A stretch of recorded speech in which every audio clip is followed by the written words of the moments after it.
2022년 9월 25일 주일입니다. 제가 코로나로 격리 수용 중이기 때문에 온라인으로 집에서 녹음을 하고 있습니다. 여러분 잘 정돈된 마음으로 예배에 임하실 수 있기를 주님의 이름으로 여러분들에게 부탁합니다. 다 함께 묵도하시겠습니다. 여호와여, 주의 긍휼을 내게서 거두지 마시고 주의 인자와 진리로 나를 항상 보호하소서. 주의 진리로 나를 지도하시고 교훈하소서. 주는 내 구원의 하나님이시니 내가 종일 주를 기다리나이다. 주의 빛과 주의 진리를 보내시어 나를 인도하시고 주의 거룩한 산과 주께서 계시는 곳에 이르게 하소서. 무릇 주의 인자는 커서 하늘에 미치고 주의 진리를 궁창에 이르나이다. 주를 경외하는 자에게 깃발을 주시고 진리를 위하여 달게 하셨나이다. 아버지 하나님께서 진리로 저희를 보호하십니다. 또 진리로 우리를 지도하시며 교훈하십니다. 그리하여 우리의 삶이, 우리의 존재가 하나님의 구원에 이르게 해 주십니다. 아버지 하나님, 언제나 주님의 빛과 진리를 저희들에게 보내주셔서 주께서 계시는 곳, 우리 아버지의 집에 이르게 하여 주시옵소서. 하나님께서는 저 넓은 하늘을 진리로 채우셨습니다. 이제 이 땅에 하나님의 진리가 가득 차게 하시고 모든 거짓과 조작을 일삼는 자들은 다 그들이 모든 것을 상실하며 이제 이 땅에서 발붙일 곳이 없게 하여 주시옵소서. 아버지 하나님의 나라는 진리의 깃발을 달고 하나님의 복음의 비밀을 세상에 전하는 나라와 민족 되게 하여 주시옵소서. 그 일을 잘 감당할 수 있도록 초대교회도 그 일에 나설 수 있도록 은혜 베풀어 주시옵소서. 예수님의 이름으로 기원하옵나이다.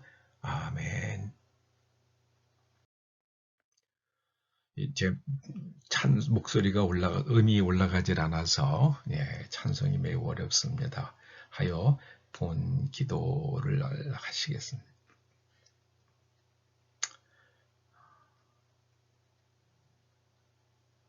아버지 하나님, 지난 한 주간 동안도 저희들의 일터와 사업장을 지켜주셔서 감사드립니다. 이 어려운 시대에 주님의 자녀들 위해 일터와 사업장이 흔들리지 아니하도록 견고히 붙들어 주시옵소서. 주께서 주시는 지혜와 능력으로 일하게 하시고 열매가 풍성하여 자녀들과 함께 먹고 마시는 일에, 가정을 이루며 행복을 누리는 일에 핍절치 아니하도록 하늘의 풍성함으로 채워 주시옵소서. 아버지의 말씀을 따라 11조 예물과 또 모든 것이 감사하여 감사의 예물과 주일 예물을 봉헌하오니 연락하여 주시옵소서. 우크라 전쟁으로 인하여 온 세계가 신음하고 있는 때에 그래도 한국은 이만큼 붙들어 주셔서 감사드립니다. 모두가 다 힘들고 어렵지만 그래도 저희들은 여러 가지로 선방을 하고 있습니다. 아버지 하나님, 이 땅이 더 이상 어려워지지 아니하도록 견고히 붙들어 주옵시고 이 온 인류가 다 하나님의 진리로 그 마음의 진리의 빛을 받게 하여 주시옵소서. 예수님의 이름으로 봉헌 기도드리옵나이다. 아멘.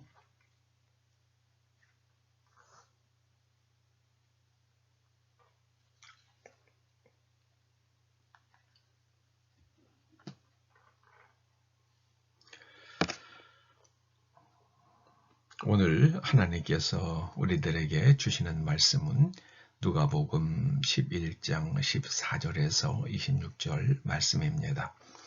우리가 함께 합독하시겠습니다. 예수께서 한 말 못하게 하는 귀신을 쫓아내시니 귀신이 나가매 말 못하는 사람이 말하는지라. 무리들이 놀랍게 여겼으나 그 중에 더러는 말하기를 그가 귀신의 왕 바알세불을 힘입어 귀신을 쫓아낸다 하고 또 더러는 예수를 시험하여 하늘로부터 오는 표적을 구하니 예수께서 그들의 생각을 아시고 이르시되 스스로 분쟁하는 나라마다 황폐하여지며 스스로 분쟁하는 집은 무너지느니라. 너희 말이 내가 바알세불을 힘입어 귀신을 쫓아낸다 하니 만일 사탄이 스스로 분쟁하면 그의 나라가 어떻게 서겠느냐. 내가 바알세불을 힘입어 귀신을 쫓아내면 너희 아들들은 누구를 힘입어 쫓아내느냐. 그러므로 그들이 너희 재판관이 되리라. 그러나 내가 만일 하나님의 손을 힘입어 귀신을 쫓아낸다면 하나님의 나라가 이미 너희에게 임하였느니라. 강한 자가 무장을 하고 자기 집을 지킬 때에는 그 소유가 안전하되 더 강한 자가 와서 그를 굴복시킬 때에는 그가 믿던 무장을 빼앗고 그의 재물을 나누느니라. 나와 함께 하지 아니하는 자는 나를 반대하는 자요 나와 함께 모으지 아니하는 자는 해치는 자니라. 더러운 귀신이 사람에게서 나갔을 때에 물 없는 곳으로 다니며 쉬기를 구하되 얻지 못하고 이에 이르되 내가 나온 내 집으로 돌아가리라 하고 가서 보니 그 집이 청소되고 수리되었거늘 이에 가서 저보다 더 악한 귀신 7을 데리고 들어가서 거하니 그 사람의 나중 형편이 전보다 더 심하게 되느니라. 아멘. 오직 진실, 오직 진실. 오직 진실이란 제목으로 오늘 말씀을 상고해 보십니다. 종교개혁의 3대 강령이라 불리는 것이 있습니다. 마틴 루터의 종교개혁의 상징적 구호였습니다. 첫째는 솔라 스크립투스, 오직 성경입니다. 솔라 피데, 오직 믿음입니다. 세 번째는요, 솔라 그라티아, 오직 은혜입니다. 솔라 그라티아, 오직 은혜입니다. 여기에다가 솔루스 크리스투스, 오직 예수 그리스도, 그리고 솔리데오 글로리아, 오직 하나님의 영광을 이 두 가지를 합하여 또 5대 강령이라 부르는 사람도 있습니다. 오직 예수 그리스도와 오직 하나님의 영광은 장 깔뱅이 강조한 구호였습니다. 오늘 설교 제목은 마틴 루터의 3개 강령을 본뜬 것입니다. 만약에 5대 강령의 한 가지를 추가하라면 저는 오직 진실을 추구하고 싶습니다. 왜냐하면 너무나 기독교인들 가운데도 노회나 총회에서도 보면 너무나 비진실을 자주 보기 때문입니다. 자, 이런 제목을 선택한 이유는 성경 전체를 관통하는 큰 주제 가운데 하나가 진실과 거짓의 충돌이기 때문입니다. 진실과 거짓 사이의 최초의 충돌은 에덴 동산에서 일어났습니다.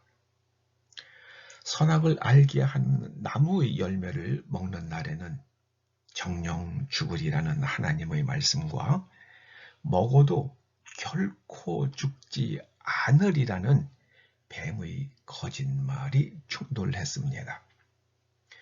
뱀은 심지어 하나님께서 선악을 알게 하는 나무의 열매를 먹지 말라 하신 의도에 대해서까지 말했습니다.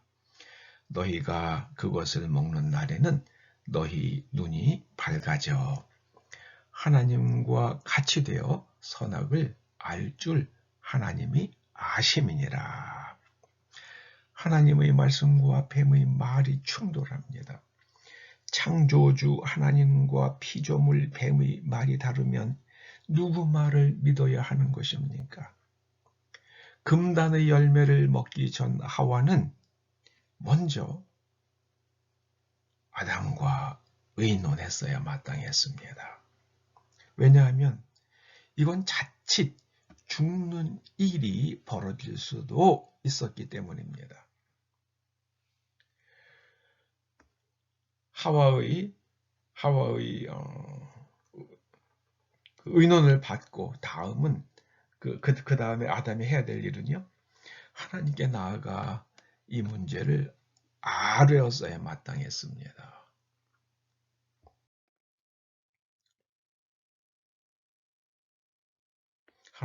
하나님께서 만드신 피조물 뱀이 하와를 찾아와서 말했습니다.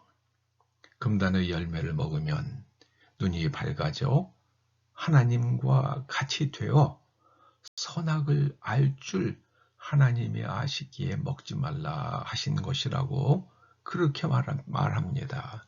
그런데 정말 그런 것입니까? 하고 하나님께 여쭈어 보았어야 마땅했습니다. 하와도 그렇습니다. 뱀의 말을 들을 때 하와가 생각을 하면서 들었다면 뱀에게 마땅히 물었어야 하는 두 개의 질문이 있습니다. 첫째는요, 금단의 열매를 먹어도 죽지 않는다는 걸 네가 어떻게 확신하느냐? 틀리면 죽는 건 난데,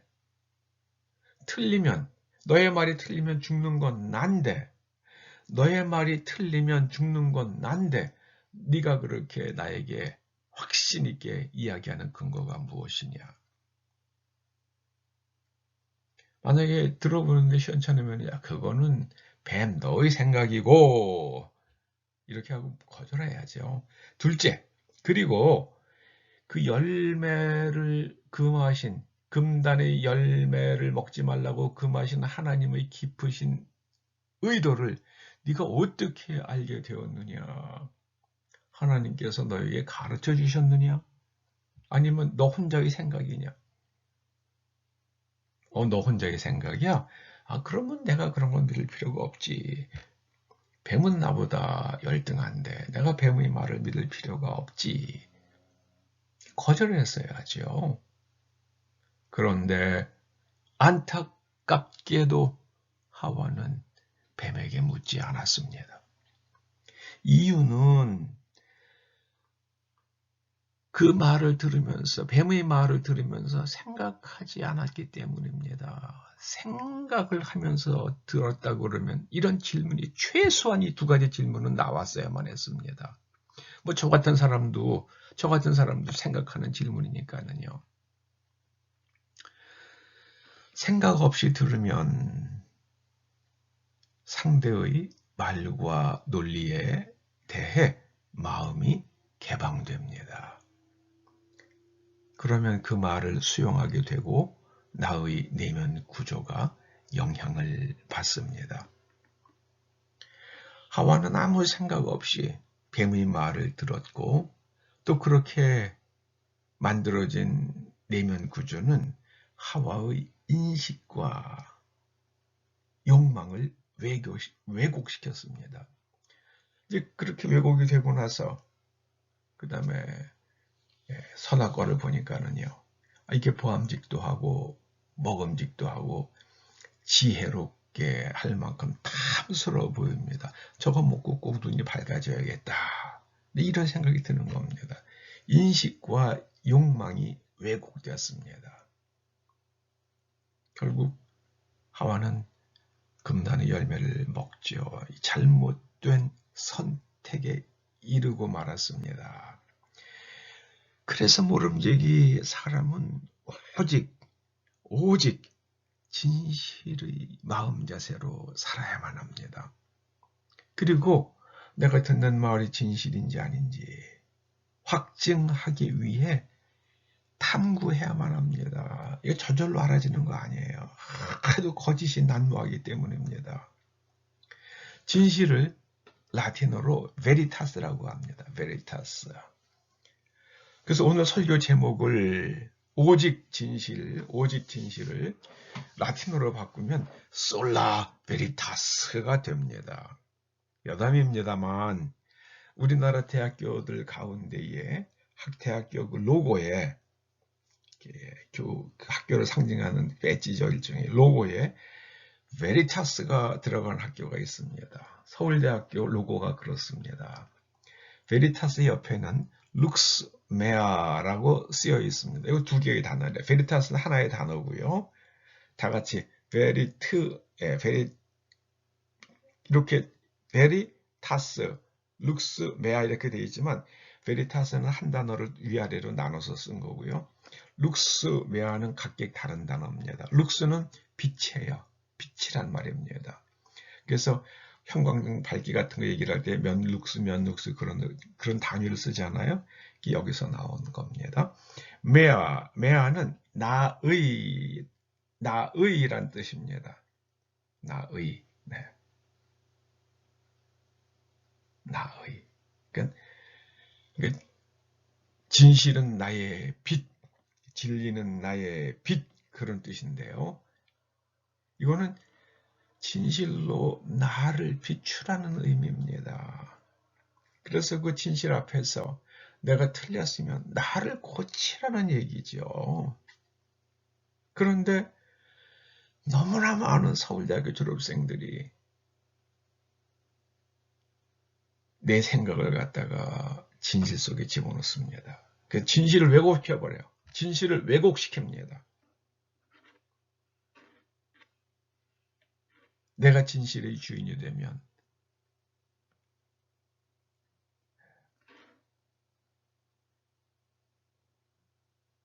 어떤 사람이 되겠습니까? 아내는 감옥에 가 있고요. 자신은 바깥에 있는 그런 남편이 되는 겁니다. 바리새인들과 서기관들이 어떤 사람들입니까? 그들의 행태를 보건대 그들에게 중요한 건 진실이 아니라 그들의 기득권을 지키는 것이었습니다. 하나님을 섬기고 경외하는 것 같지만 그들의 속내는 그들의 이익을 손상당하는 것을 못 참는 그런 날카로움을 가지고 예수님께서 귀신 쫓아내서 말 못하는 사람을 말하게 만드시는 걸 갖다가 아주 폄하했습니다. 우리 속담에도 염불에는 마음이 없고 잿밥에만 마음이 있다. 그런 속담이 있잖아요. 이 바리새인들과 서기관들이 정말 하나님을 경외하고 하나님의 나라가 어떤 곳인지 알고 하나님의 나라가 임하면 어떤 일이 일어나는지 그런 것들에는 마음이 없고요. 그냥 거기서 생기는 이익에만 마음이 있었습니다.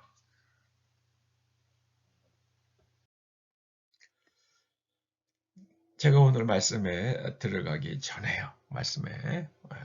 전에 한번 진실을 안다는 것이 어떤 것인지 한번 몇 가지 예를 들어보겠습니다. 여러분, 사람들은 행복하기 위해서 살면 반드시 실망한다고 그럽니다.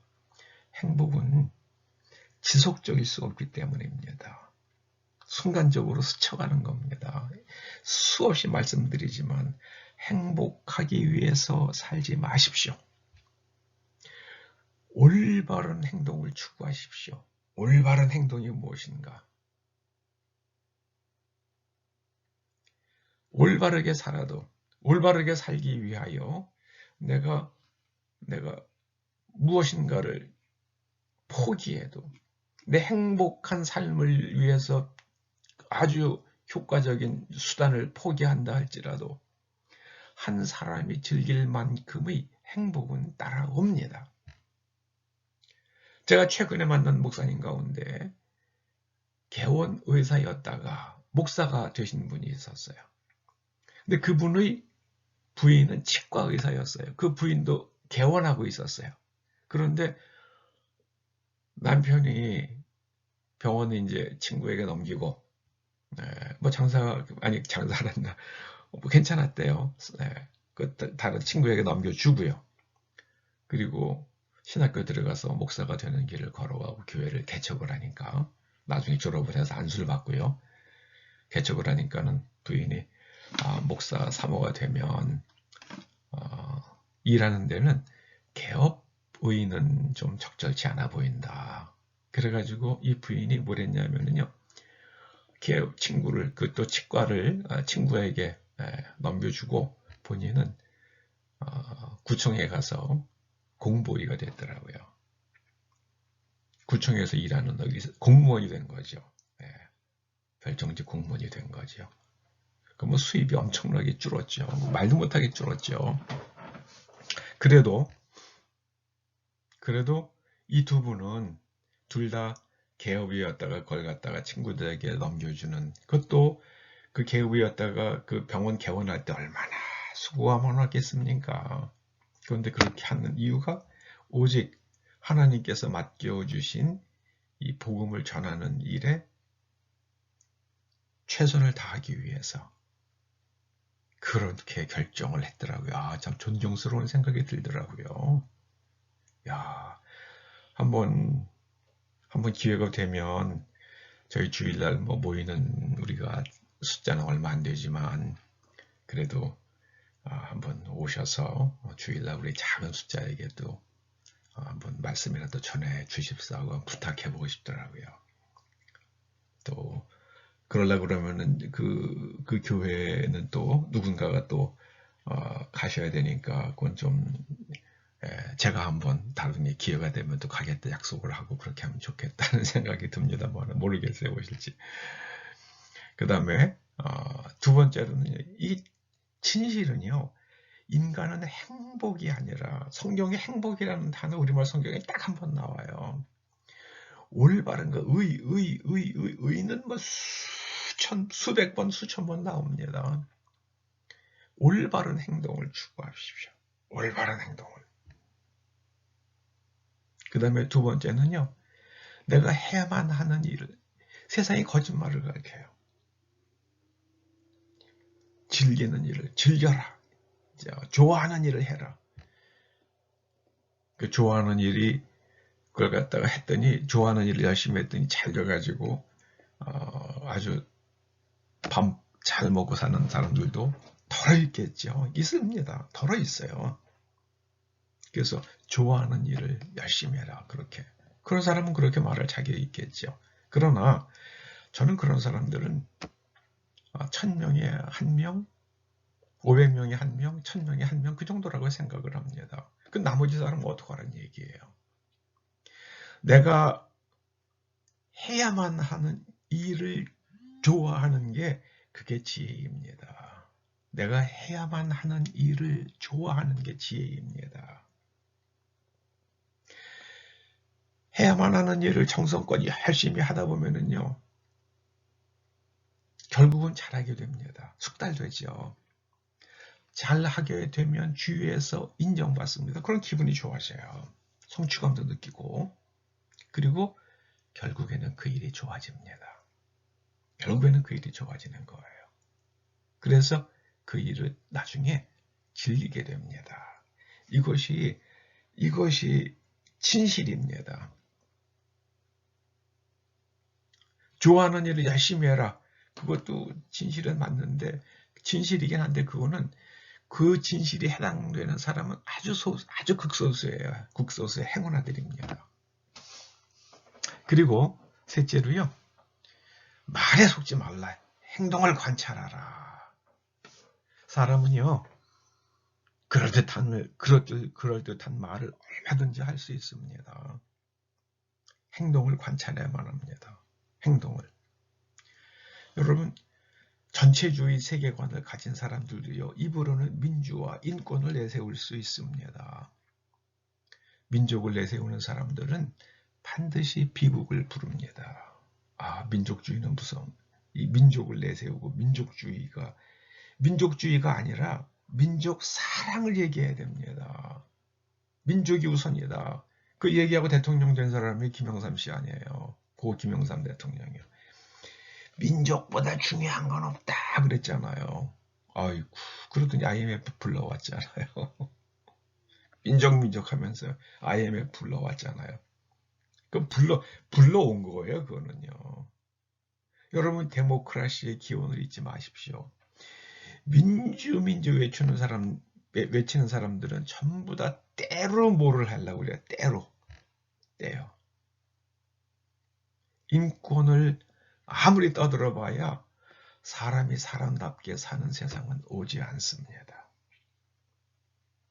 사람이 사람답게 사는 세상이 오려면 어떻게 해야 되는가? 신권이 세워져야 됩니다. 하나님의 권능이 세워져야만 합니다. 인권이 아니라 하나님의 신권을 세워드려야 됩니다. 하나님을 경배하고 하나님을 찬양하고 하나님께 영광을 돌려야 합니다. 인권이 아니라 신권입니다. 진실은 인권이 아니라 신권입니다. 하나님의 나라는 신권이 세워진 영적 공간입니다. 신권이 세워지면 사람이 대접을 받습니다. 요셉과 다니엘 같은 사람들이 그렇죠. 우리가 하나님과 같아질 수는 없습니다. 너희가 하나님과 같아질 수 있다는 뱀의 말은 거짓말이에요. 그러나 우리가 하나님의 아들이라 불릴 수는 있습니다. 하나님과 같아질 수는 없지만 하나님의 아들이라 불릴 수는 있습니다. 로마서 8장 14절에 말씀하시죠. 무릇 하나님의 영으로 인도함을 받는 사람은 곧 하나님의 아들이라. 우리가 하나님의 아들이 될 수 있는 거예요. 그러나 하나님과 같아질 수는 없습니다. 사도행전 10장 38절에요. 하나님께서 예수님 위에 성령과 뛰어난 권능을 기름 붓듯 하셨습니다. 우리가 성령 충만하면 성령과 권능을 기름 붓듯 하셨기에 성령 충만하면 놀라운 일들이 일어날 수 있습니다. 그리고 요새 여권에 대해서 자꾸 얘기하니까는요. 거기에 대한 성경이 뭐라고 그러는지요. 진실. 돕는 배필의 의미는 이게 여자는 남자의 돕는 배필이다. 그렇게 되면 여자가 꼭 보조 역할을 하고요. 집에서 살림 열심히 하고 애만 키우고 이런 거로 그렇게 이해하기 쉽잖아요. 제롬이 히브리 성경을 라틴어로 번역을 할 때는 사람들이 그렇게 세계관들이 그랬죠. 그런데 히브리 성경을 보면은요, 돕는으로 번역된 에제르라는 말은요, 아자르라는 동사에서 파생된 말입니다. 이 아자르라는 말은요, 하나님께서 우리를 도우소서, 나를 도우소서, 하나님이 도우셨다. 계속 그런 표현이 성경에 굉장히 많이 나오잖아요. 하나님 우리를 도우신다. 그 하나님께서 도우신다고 그럴 때 쓰는 단어가 바로 아자르예요. 이 아자르라는 단어는요, 무엇이든지 더 잘하는 사람, 더 센 사람, 더 높은 사람, 더 강한 사람이 약한 사람, 모자란 사람, 부족한 사람을 이렇게 도와주는 때 그럴 때 쓰는 동사예요. 그러니까 아내는 어떤 면에서는 남편보다 탁월한 면이 있어요. 그래서 그 남자로 하여금 부족한 것을 그 여자의 탁월함으로 채워주시려고 쫙 찌워주신 분이 아내라는 말씀입니다. 여러분, 여자는 그런 눈으로 바라보셔야만 합니다.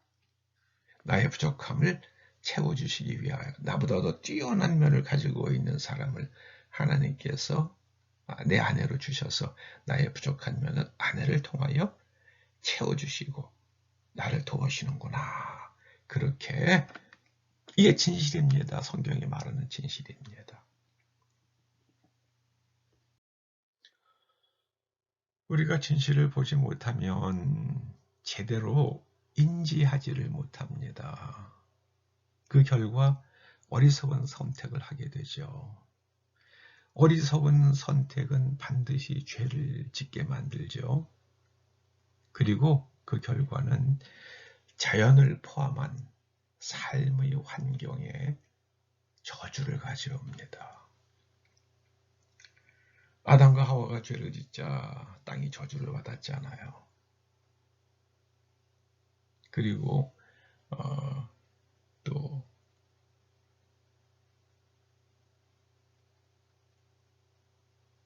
가인이 동생 아벨을 죽였을 때도 땅이 저주를 받지 않습니까? 전 요즘 일본 정치인들 보면은 정말 문제가 많은 사람들 같아요. 인간적으로요. 정치인들의 영향으로서는 모르겠는데 인간적으로는 정말 모르게 개인적으로 뭐 학문적인 능력이 되는 것들은 모르겠지만은요. 그들의 인성적 측면에서 정말 문제가 많은 것 같습니다. 여러분, 일본의 지금 문제점은 뭡니까? 기업들이 경쟁력을 높이려고 몸부림치질 않잖아요. 그게 문제지요. 정치인들은요, 그 국내 문제에 대한 국민들의 관심을 자꾸만 외부로 돌리려고 그래요. 그래서 제일 찝쩍거리는 게 뭡니까? 독도는 일본 땅이라고, 일본 거라고 자꾸만 교과서에 실어가지고 아이들을 세뇌시키고요.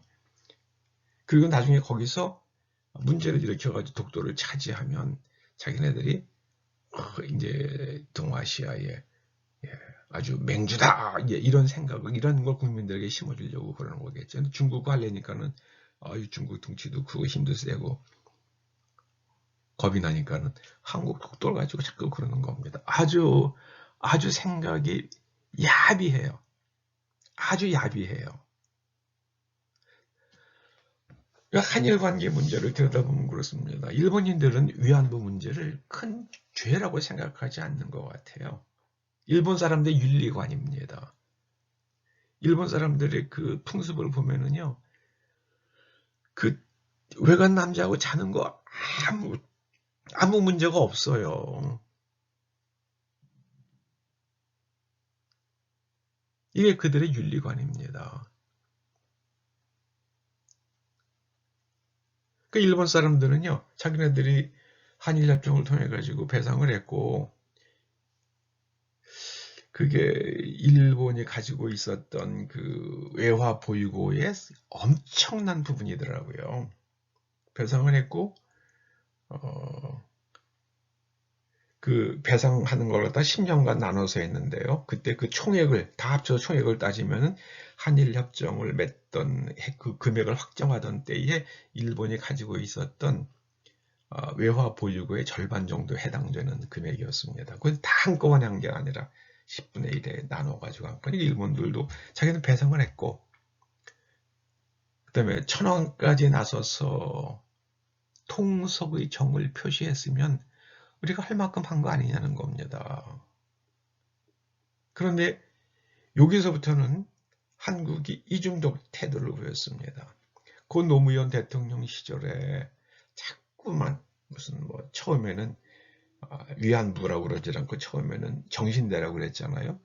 여러분 정신대는 이거 뭔지도 모르니까 그 운동을 한 사람들 자체가 그 정신대도 모르고 위안부도 모르는 여자들인 거예요. 모르는 사람들인 거예요.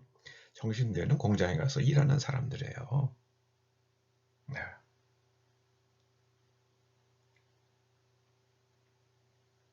그래서 무슨 뭐 영화 같은 것도 있었지. 에미는 정신대였다. 공장에 가서 일했다는 게 예. 그렇게 하면 안 되는 거죠. 정말 신자가 들어가는 거니까 그냥 몸신자 그래가지고 몸을 갖다 어떻게 했다는 그런 무지한 그 상상력을 가지고요. 노무현 대통령 시절에 구성된 그 배상 문제를 아주 완전히 최종 결론을 내리기 위한 민관 합동조사위원회인가, 이름은 정확히 기억이 안 납니다. 이게 있었잖아요. 그때 전 문재인 전 대통령은 수석비서관, 민정수석으로 했던 걸 잘 기억해요. 민정수석관으로 참여했고요. 이해찬 씨는 그때 당대표로 참석했던가요? 뭐 그래요. 그래서 연구회 당대표가 아니라 그때 이해찬 씨도 거기 참석을 했어요. 나중에 당대표를 했죠. 그런데 그때 참석을 해서 연구했습니다. 몇 달 했죠. 그리고 개인적 청구는 합당치 않다고 국가적 차원의 해석을 내렸습니다. 그러면 만약에 개인이 그런 손해배상을 청구하는 소송을 제기했으면 법원에서는 이거를 판단의 근거로 삼았어요. 이미 국가적 차원에서 이러이러한 판결을, 이러이러한 해석을 했기 때문에 우리는 그 해석을 존중하면서 근거해서 터잡아서 이 위안부들의 그 그 보상 요구는 정당함으로 대한민국 정부가 합당히 보상하라. 이렇게 판결하는 게 법리적으로, 감정적으로는 저도 일본 기업 하나 팍 털어가지고 이렇게 하면 아주 속이 시원하겠어요. 그러나 감정과 법은 다르더라고요. 감정과 법은 다릅니다. 이건 감정적으로 할 일이 아니에요. 이건 법리적으로 해야 될 일입니다. 하긴 뭐 우리 한국 사람들이 너무 감정적이죠. 너무 다혈질이죠.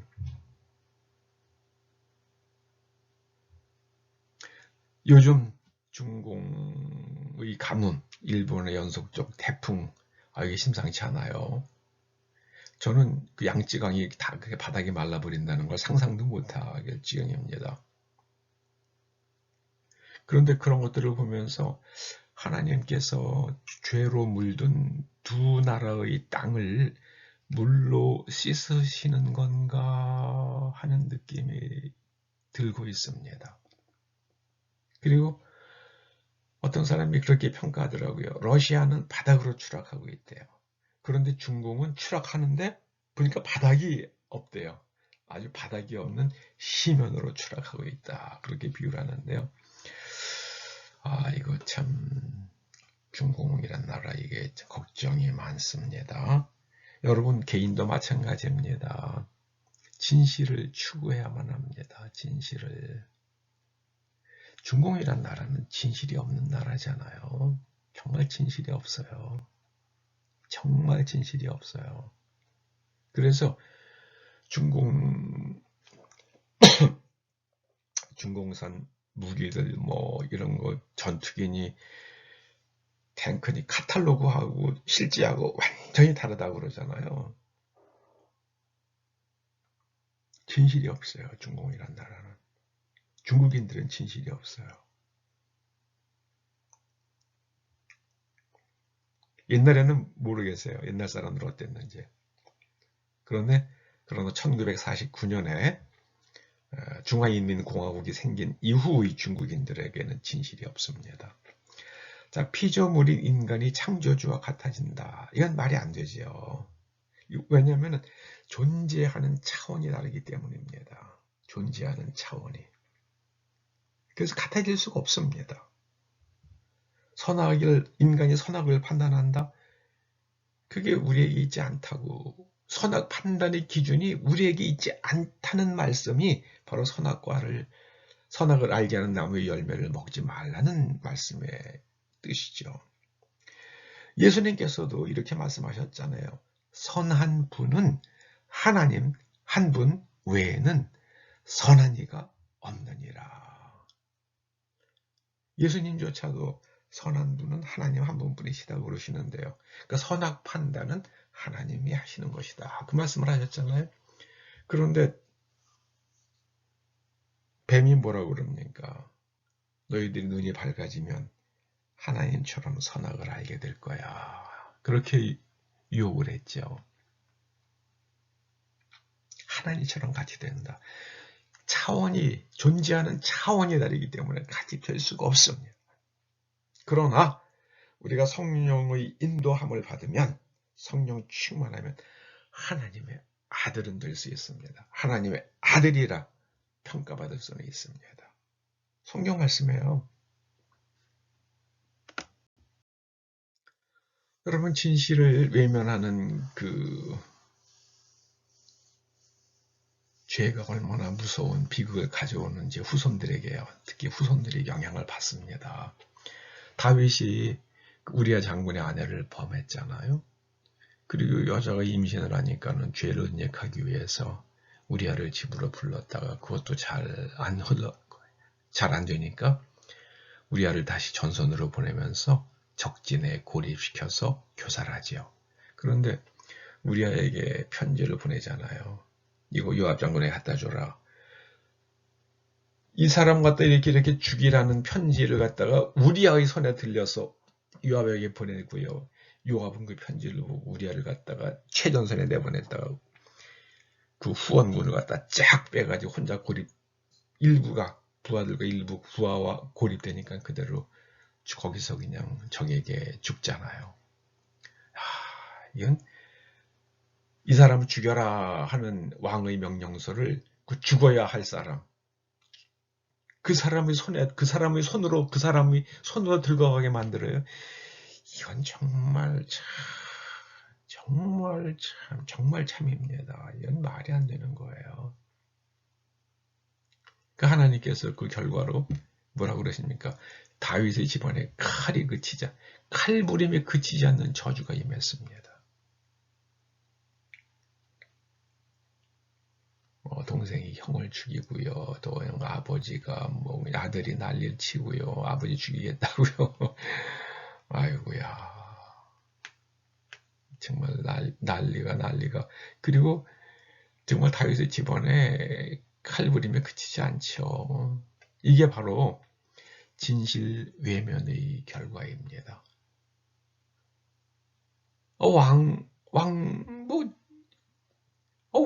왜 그랬는지 몰라요. 다른 여자도 얼마든지 있을 텐데 왜 하필이면 자기를 위해서 목숨을 걸고 전쟁터에 나가서 싸우고 있는 장군의 아내를 불러다가 그 짓을 했는지 모르겠습니다. 정말 오직 진실을 깨어있지 않아서 그래요. 여러분, 오직 진실을 생각하시기 바랍니다. 중요한 결정을 할 때는 오직 진실을. 저는 요즘 러시아의 푸틴이 핵 사용 운운하는 말을 하는 걸 보면서 섬찟해요. 실제로 만약에 핵 미사일을 그리고 핵 미사일 발사 실험을 실제로 했어요. 자, 그럼 우크라이나 내 어디든지 타격할 수 있는 사거리 미사일이었다고 합니다. 저는 사실 이거는 그저 경고라고 봅니다. 그러니까 이제 미국이나 서방 세계 무기 지원하는 거 하지 마. 우리 계속 이렇게 몰아가면은 내가 핵무기 쓸 거야. 저는 경고라고 봅니다. 그런데 만약에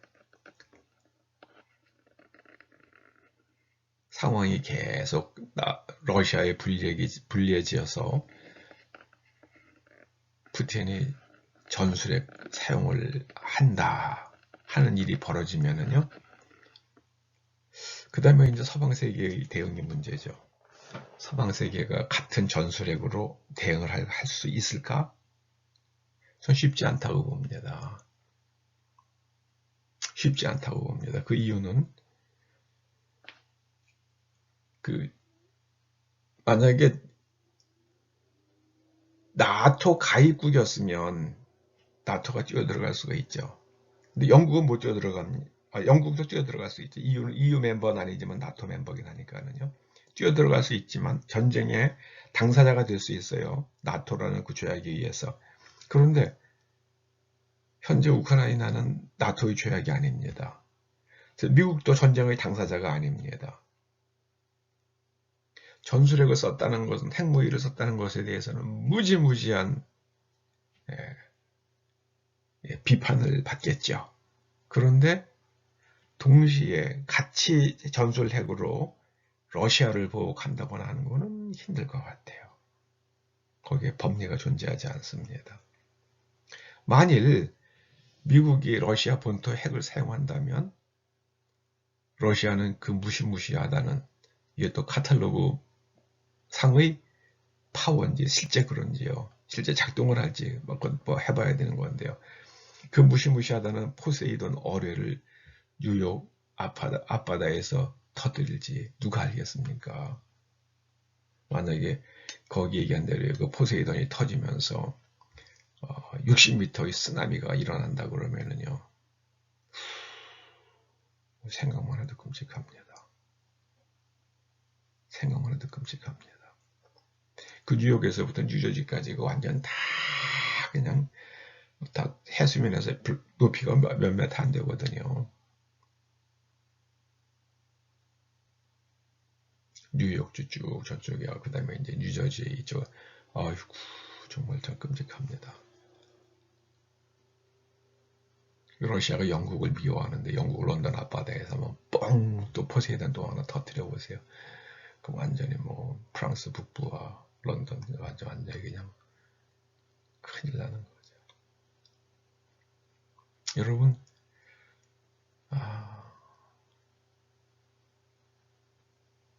참 이게 해법이 없는 전쟁이에요. 우크라이나 전쟁은요.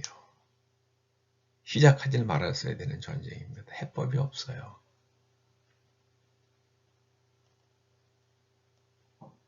오직 유일한 해법은요, 푸틴이 권력을 뺏겨야지, 푸틴이 권좌에서 내려와야지만 이 전쟁이 끝나는데, 푸틴이 시작한 전쟁이니까는요, 푸틴이 쉽게 내려올 것 같지도 않고요. 근데 제가 이런 믿음이 생기더라고요. 그 말라기서에 보면 이제 의로운 자들에게는 치료하는 치료하는 광선을 바라는 해가 떠올라서 치료를 받는다. 그래서 뭐 그 외양간에서 나온 강아지가 송아지 같이 뛰게 된다. 그런 말씀을 하시잖아요. 이게 하나님께서 그 성령의 권능이 우리에게 딱 임하고 있으면은요, 우리가 방사능에 오염이 됐을 때 그거를 우리 몸을 갖다 고칠 수 있는 기술이 인간에게 없잖아요. 독은 해독할 수 있는 화학은 해독하면 되는데 이 방사능 오염은 해독할 길이 없잖아요. 그런데 성령의 권능으로는 되는 거 아닌가? 치료하는 광선, 치료하는 빛, 그 성령의 빛, 그 성령의 권능이 방사능 오염된 걸 치료하는 게 아닌가 하는 생각이 들더라고요. 아무튼 여러분, 오직 진실입니다. 진실입니다. 성경은 진실의 책입니다. 그래서 오직 진실로 우리가 삶에서도 어디를 가든 오직 진실하십시다. 오직 진실하십시다. 오직 성경, 오직 은혜, 오직 믿음, 그리고 거기 하나 더해서 우리는 솔라 베리타스, 오직 진실, 그런 태도로 살면 우리와 우리의 자손들은 하나님 앞에 큰 상급을 받게 될 줄로 믿습니다. 최소한 우리 후손들에게 저주는 물려주지 않을 것입니다. 기도하시죠. 아버지 하나님, 저희가 오직 진실할 수 있도록 요셉과 다니엘을 생각하며 언제든 오직 진실할 수 있도록 저희들에게 진실의 영을 부어 주시옵소서. 하나님의 진실로 저희들을 교훈하여 주시고 가르쳐 주시옵소서. 예수님의 이름으로 기도드리옵나이다. 아멘. 제가 찬송이 좀 어렵습니다. 그래서 여러분이 312장은 이렇게 잠시 이걸 흘러가는 걸 멈추시고 312장 여러분들끼리 찾아서 찬송하시고 그리고 축도로 마치겠습니다. 이제는 우리 주 예수 그리스도의 은혜와 우리 아버지 하나님의 그 크신 사랑과 성령님의 감화, 감동, 인도하시며 기름 부어주심이 오직 진실하여